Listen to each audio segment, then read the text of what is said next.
여러분은 회장님이 사는 저택하면 어디가 떠오르시나요? 많은 분들은 용산구 한남동, 종로구 평창동, 그리고 성북구 성북동 등을 떠올리실 텐데요. 오늘은 이런 전통 부촌 중 한 곳을 소개하려고 합니다. 감정가만 100억 원이 훌쩍 넘는 회장님이 사는 저택에 마당엔 고풍스러운 한옥까지 있다고 하는데요. 단독주택 기준으로 2년 반 만에 역대 최고 감정가라고 합니다. 어떤 사연이 있는지, 왜 이런 고급주택이 경매로 나왔는지 지금부터 헤럴드 경제 부동산 360이 직접 현장을 다녀오겠습니다.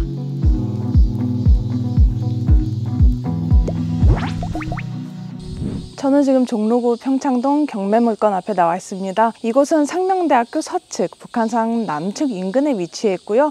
주변에는 단독주택과 미술관, 문화원 등이 밀집된 조용한 지역입니다.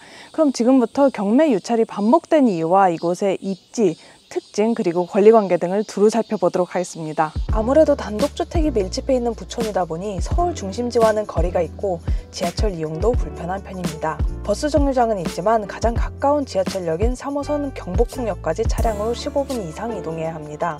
이 동네를 방문하는 분들 중 대다수는 차량을 이용할 것 같은데요. 이 물건 역시 범접하기 어려운 고풍스러운 외관을 갖고 있습니다. 소유주는 김옥랑 동숭아트센터 대표로 평창동 주택을 담보로 돈을 빌렸으나 빚을 감당하지 못해 임의 경매로 나온 것으로 추측됩니다. 먼저 토지를 보면 319평과 181평, 이렇게 사다리형 두 필지로 나눠져 있습니다. 여기에 126평 규모 1층 주택이 세워져 있는데요. 2020년 사용 승인을 받은 신축 건물입니다. 거실과 식당, 4개의 방, 2개의 주방, 3개의 화장실, 드레스룸 등으로 이루어져 있습니다. 지하 1층엔 주차장과 화장실 등이 마련되어 있습니다. 주목할 만한 점은 부속 건물로 한옥이 있다는 점입니다. 이 9평 규모의 고즈넉한 한옥, 용도가 무엇인지 살펴봤더니 손님을 맞이하는 공간으로 추측됩니다. 건물 개방도를 보니 절반 이상이 응접실이며 나머지는 작은 방과 화장실, 그리고 옷장으로 구성되어 있습니다. 꼭 필요한 공간만 배치하는 일반 가정집과 차별화하는 고급 저택만의 장점인 것 같습니다. 뒤쪽으로 보시면 오늘 소개할 저택이 있고, 여기 보니까 바로 앞에 버스 정류장이 있더라고요. 그래서 이쪽에 앉아서 잠시 얘기를 해보려고 하는데요. 그동안 종로구 평창동 얘기는 많이 들었는데 왜 회장님들이나 유명한 분들이 여기 사는지 그 이유를 알지 못했거든요. 근데 이제 직접 와보니 알겠고, 차로 오더라도 정말 위쪽에 있어서 굽이굽이 올라와야 되고, 이 산 바로 아래 집들이나 갤러리들도 담장이 상당히 높아서 정말 사생활이 보호되는 느낌이고, 웬만한 역에서 멀 뿐만 아니라 접근이 힘들기 때문에 이쪽에 모여 사는구나 하는 기분도 들고, 서울 외곽이지만 경기도나 목 좋은 곳, 공기 좋은 곳의 느낌이 확실히 있어요. 경관도 우수하고 조용하고, 그리고 정말 아까부터 계속 강조한 프라이버시가 여기서 제일 중요한 것 같습니다. 사람의 인기척이 느껴지지 않을 만큼 전반적으로 정말 조용하고 평화롭고 고즈넉하다. 그만큼 가격도 만만치 않은데요. 감정가 154억 원에 책정됐습니다. 2022년 11월 경매로 나왔던 마포구 소교동 저택의 감정가가 194억 원이었는데 이후 2년 6개월 만에 최고가입니다. 지난 6월과 7월 연이어 유찰되면서 최저 입찰가가 감정가의 64%인 99억 원까지 떨어졌습니다. 오는 8월 14일 3차 매각기일을 앞두고 있는데요. 이날도 새 주인을 찾지 못하면 79억 원까지 급락할 것으로 보입니다. 권리관계는 깨끗한 편입니다. 등기상에 근저당 가압류, 가등기 등등이 설정이 되어 있는데요. 경매 물건의 특성상 이 물건은 낙찰과 동시에 등기상의 권리관계는 깨끗이 소멸된다라고 보시면 되겠습니다. 이쯤에서 구독자분들도 궁금해하실 것 같은데요. 이런 저택이 도대체 왜 경매로 나온 것일까요?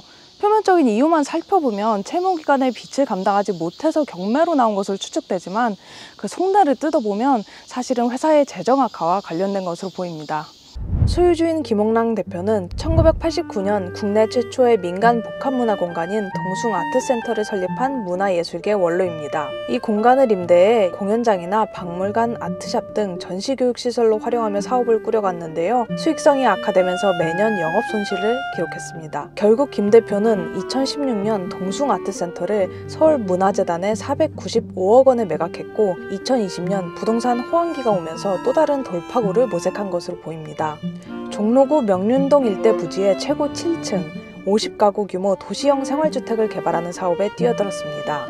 2023년 준공에 분양할 계획이었으나 공사비 미지급 문제로 공사가 중단되면서 현재 사업지는 빈 땅으로 방치돼 있습니다. 전문가들은 고가 주택이다 보니 수요가 제한적일 것으로 분석하고 있습니다. 입찰 보증금만 9억 9천여 원으로서 웬만한 아파트 가격을 상회하잖아요. 그렇기 때문에 이 물건은 약 155억대의 물건이 두 번 떨어져서 99억이라 해서 50여 원 싸니까 이 물건은 경쟁력이 있다라고 이렇게 단정적으로 판단하기는 어려울 것 같고요.